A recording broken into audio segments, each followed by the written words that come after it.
संजय राऊतला सकाळचा भोंगा बोललं जातं। हे अख्ख्या महाराष्ट्राला माहिती आहे की सकाळी 10 वाजले का तो मिलचा भोंगा वाजतो ना, तसा हा भोंगा वाजत असतो।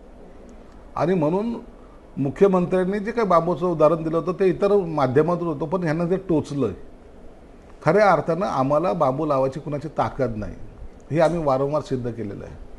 म्हणून खऱ्या अर्थानं काँग्रेसने आणि राष्ट्रवादी शरद पवारांच्या पक्षाने या उबाठा गटाला लावलेला मोठा बांबू आहे आणि त्या बांबूचा त्रास यांना होत असल्यामुळं आता हे आरडत फिरतायत, बोंबलत फिरतायत, परंतु तो बांबू आता यांचा जो लावला आहे तो कधी निघणार नाही असं एकंदरीत चिन्ह आहे।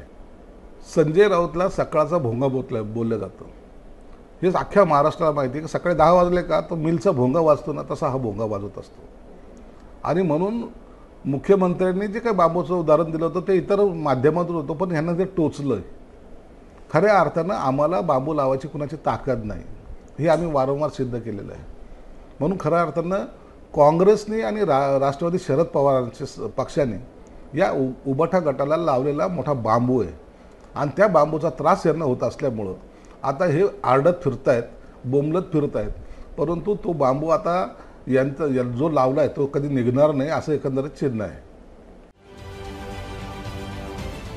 महाराष्ट्रातील सर्व बातम्यांचे विश्वासार्ह व्यासपीठ, सकाळच्या सर्व सोशल मीडिया प्लॅटफॉर्मला लाईक, फॉलो आणि सबस्क्राईब करा। तसंच सर्व नोटिफिकेशनसाठी बेल आयकॉन प्रेस करायला विसरू नका।